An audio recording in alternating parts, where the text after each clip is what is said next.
Hey guys, welcome back. This is your host Phil from underKG.com, and this is the Galaxy S9 Plus, the larger sibling of the Galaxy S9 obviously, and following the Galaxy S8 and the S8 Plus, which you might have a bit of problem distinguishing one from each other. Let's pull this cover off, and what you see here is the packaging.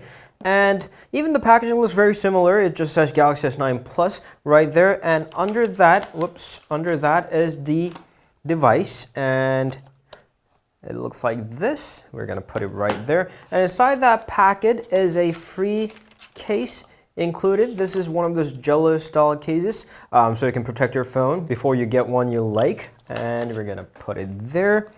Under that is the number of accessories, including the USB Type-A to USB Type-C adapter, so you can transfer, copy your data from your older phone or use your accessories. And the charger right here, this is adaptive fast charging. That is a licensed version of Qualcomm Quick Charge 2.0. So this is pretty old standard, considering Qualcomm now has Quick Charge 4.0 Plus that's based on USB power delivery.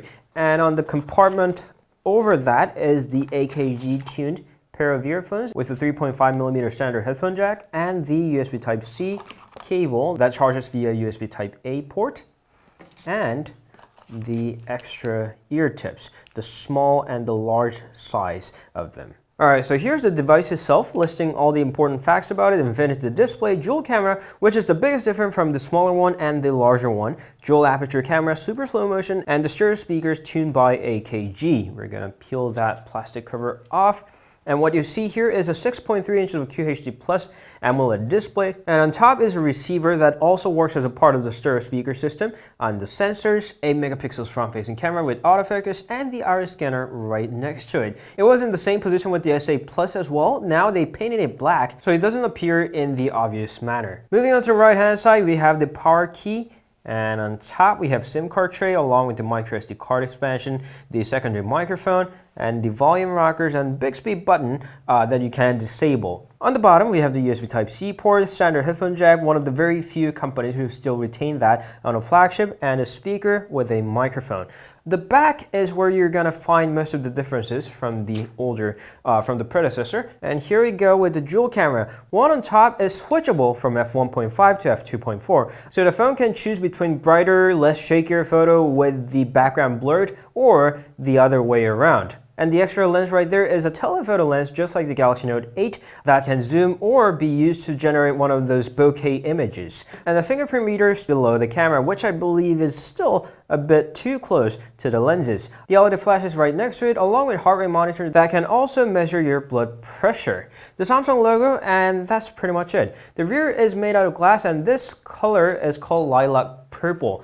You might seen the similar one. It's called Orchid Gray from the Galaxy S8, and the tone is a bit different. Quite literally, the S8 looks like the Orchid Gray, while the S9 Plus looks like lilac purple a bit more. And while powering it on, let's go through the basic specs. The biggest upgrade this year is of course the chipset. The S8 Plus has Snapdragon 835 or Exynos 8895, while this guy has Snapdragon 845 or Exynos 9810. And this year, all storage configurations come with 6 GB of RAM, in which you can pair up with 64, 128, or 256 GB of storage that you can also expand through a microSD card. And the battery capacity unfortunately remains the same at 3500 milliamps. And here's the settings screen, so we're just gonna go ahead and fast forward it. And since we're at the scan with the intelligent scan, what this is that it's got two ways to recognize your face. One is through the iris scanner. It's not exactly a face, but the other way is through a camera. And each of them come with their own downside. The iris scanner, it uses infrared, so it doesn't work quite well under a direct sunlight. The camera, on the other way, is firstly, it's not that secure, and it doesn't work that well when it's dark, so it switches automatically depending on the lighting situation you are in. Alrighty, so we are in the main launcher of the new Samsung experience. It's not called TouchWiz anymore.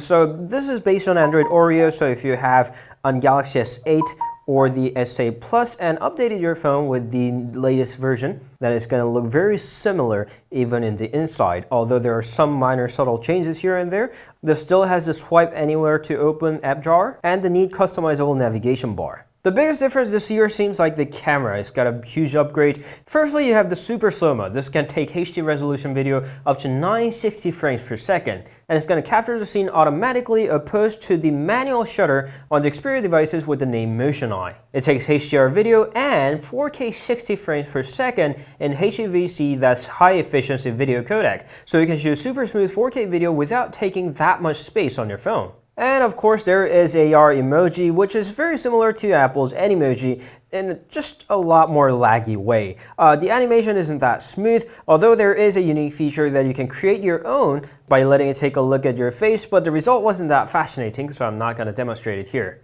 On a multimedia perspective, it's quite exciting. It's got Dolby Atmos sound effect. You can turn that off or on. While the basic flashy Galaxy features are all there, including the aluminum frames, Gorilla Glass 5, wireless charging, IP68 weather protection, and Samsung Pay, of course. At the first glance, it seems very similar to the older generation. This is the Galaxy S8 Plus, while this is a very new Galaxy S9 Plus. We'll have to spend some time using it as a daily driver to find out how much better or how much more powerful it has gotten over a year-old flagship. The device comes in 4 different colors: lilac purple, coral blue, midnight black, and titanium gray. Titanium gray looks really good, by the way. The US price starts from $829.99, and we'll be back with the review very soon. Thank you always for watching. If you have any questions, please do leave them down in the comments. You can always meet us on Instagram, Facebook, Twitter, and Google+. We'll see you guys later. Ciao.